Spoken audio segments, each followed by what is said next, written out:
नमस्कार, दृष्टी न्यूजमध्ये आपल्या सर्वांचे स्वागत आहे।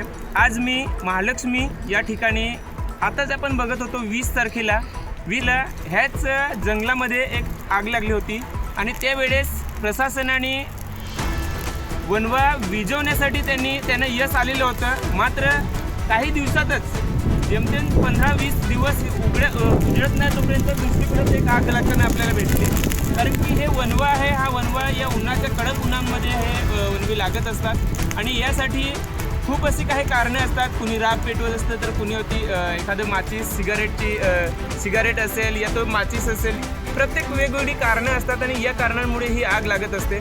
मुळातच आज बघितलं तर आपल्याला इथं जी आग लागलेली आहे ते खूप बेकार अशी परिस्थिती आहे। कारण की एखाद्या जे प्लॉट आहे आणि या प्लॉटमध्ये ते बाजूला एक आपल्याला घर पण दिसतंय, हे घर जळायला पण काही वेळ लागणार नाही। तर मग असे जे मेहनत करून आपले आदिवासी कुटुंब कुठेतरी जंगलामध्ये येऊन जो पावसाळ्याच्या वेळेस निवारा म्हणून जो एक आपला एक साधन असतं आणि हे साधनाची पूर्णपणे खाक होत असते।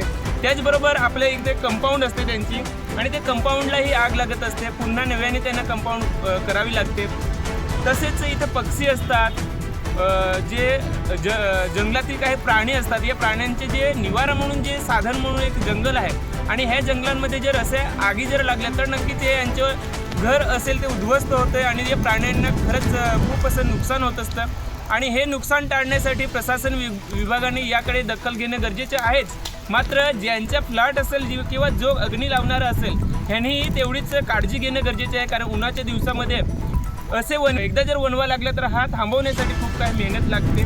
तर आपण इथं बघत असतो बाजूलाच एक आम्ही दुसरा प्लॉट होता, त्या प्लॉटमध्ये तो जो वनवा होता हा वनवा कुठेतरी विझवण्यासाठी त्यांचे खूप काही प्रयत्न चालू होते, मात्र त्यांना ते यश येत नव्हतं। आणि यावेळेस प्रशासनाने जे वन विभाग आहे या वन विभागाने येऊन इथं दखल घेणं ही खूप गांभीर्याने गरज असते। कारण की इथं जे वेळेस एखाद्या वृक्षतोड असेल किंवा एखाद्या जंगलाचं एखादं दुसरं जर काम असेल अशा वेळी फॉरेस्ट लगेच धावून येत असतं, परंतु अशा वेळी जे वेळेस त्यांचीच एक संपत्ती जी असते, वन संपत्ती असते, वन संपत्तीची कुठेतरी खाक होत आहे आणि ही खाक नुकसान हे जे पोहोचत आहे कुठेतरी थांबायला पाहिजे। त्यासाठी आपल्या इथं प्रशासकीय यंत्रणा अद्याप काही दिसलेलं नाही, तर ते प्रशासकीय यंत्रणेने इथं येऊन ही